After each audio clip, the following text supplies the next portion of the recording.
I got told I wasn't going to be able to climb a mountain, monkey bars, all the rest of it. I've done all that from a chair. I'm the only paralysed in Australia that's completed all the Spartan races, Tough Mudders, all of those. I've done the 7, 14, 21k. Currently have the heaviest truck tow by wheelchair in the world as well.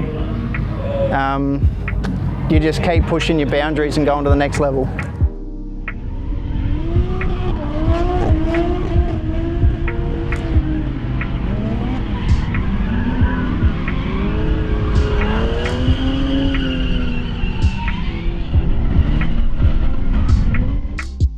Hi, I'm Graeme. This is my car Pedalist, my hand-controlled EB Falcon. I built it last year just to get started on drifting. It had a single overhead cam that I used in my daily. I built the engine, I tuned it, did everything I need to on the road, and then brought it out here and started doing well.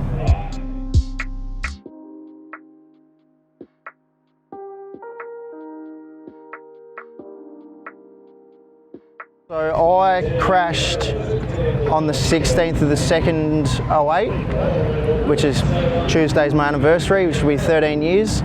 I went over the handlebars, landed on my head, crushed 2 vertebrae, smashed my spinal cord, and I'm paralysed from the chest down. So I have no controlled movement, feeling, nothing at all.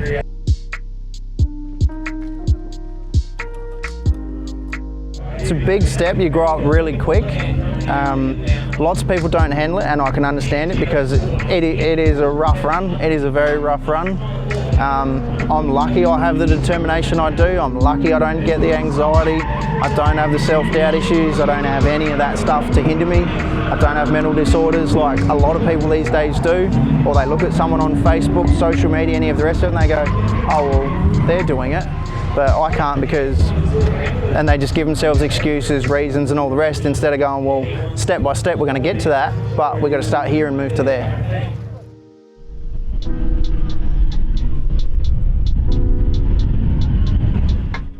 So I was training on the South Australian basketball team.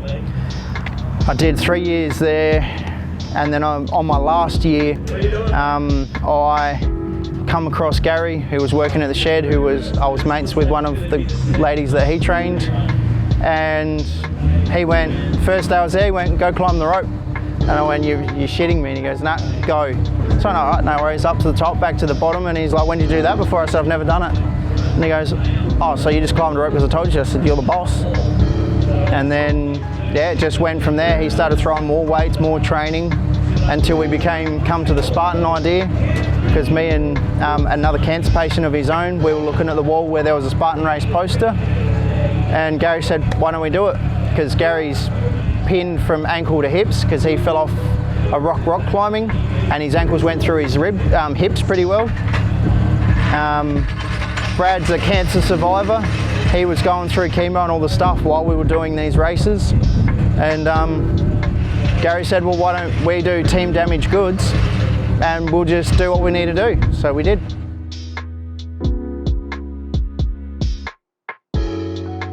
There was not one of us didn't make it through. We all just kept going until everybody made it. We may have been last, but that didn't bother us.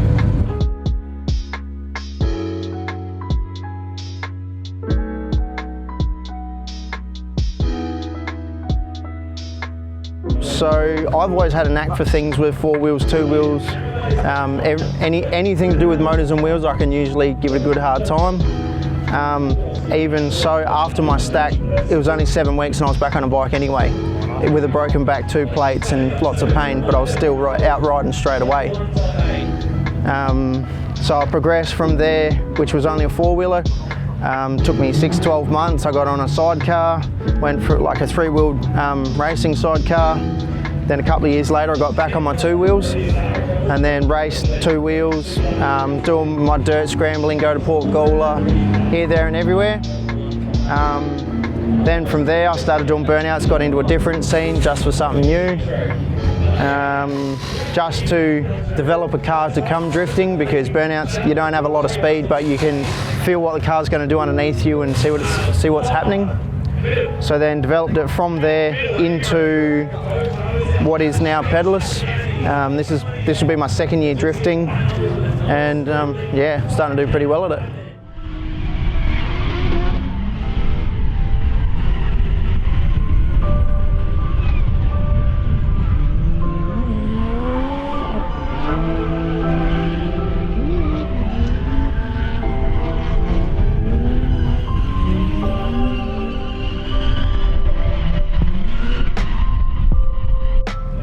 So in this one, we've got just a basic lock kit, E-Series T5 manual. I've now put an FG Barra and built every loom from the front to the back.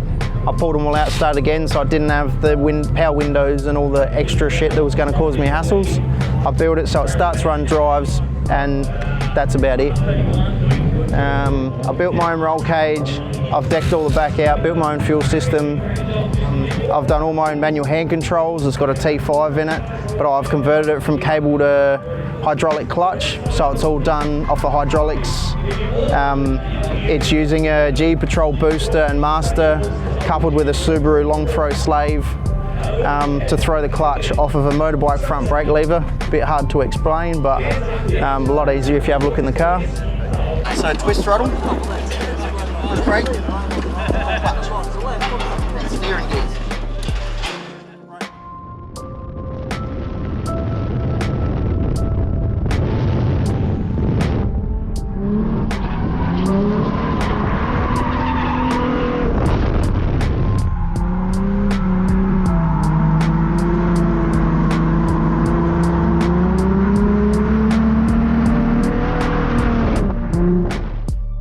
So over the last 10 years I've been working on cars from my backyard, built like frames and stands and all sorts of stuff so that I can stand my body up, because I'm 6'3" standing, and I've got the reach so I can do lots of things over engine bays, but I just had to have the frame to hold me in the right position. So if I don't have a stand or something to do it, then I'll literally just lift myself up, sit on top of the motor and work from there. After I started doing Barra looms and my own conversions, and then a couple of mates hit me up and I started doing a motor here, motor there, building a loom here, there, and then it's just gotten out of control. So I just went, well, I've got to get out of home. I don't have my own job. I didn't want to be a boss, but it's the only way that I've been able to get like full-time employment, because when you go into a shop in a chair, they usually just look and go, yeah, but how do you do it? But you don't need to know how I do it. I do it my way. I've built my frames. I've done everything like this. I'm not a little pimply P-plater. I'm not a junkie coming in off the street. I already know what I'm doing. I mean, sure enough, there's more training to be had, but I went, every time I go in the shop, they just look and go, nah, too hard. So last year I went, stuff it, I'm gonna start my own shop. I've got enough work, and yeah, we're booming at the moment. Got one employee that's on pretty well full-time at the moment. I've got a couple of mates that drop in and out that just don't have a lot of other things to do. So I just give them a little bit of cash here and there just to make their lives a bit better and give them something to do. Yeah, at the moment I'm working 7 in the morning till 8, 9, 10, 11 at night, just trying to get through all the workload, and I just can't do it on my own, so it's got to be other people involved. And with a good shop comes good people.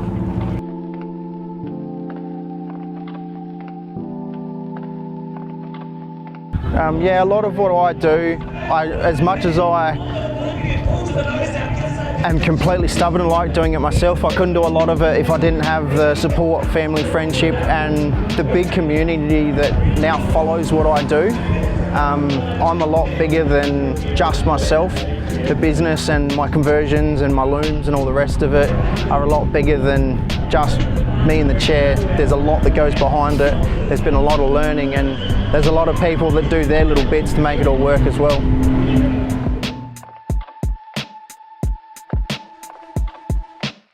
If I didn't have a supportive family, I wouldn't be the person I am today.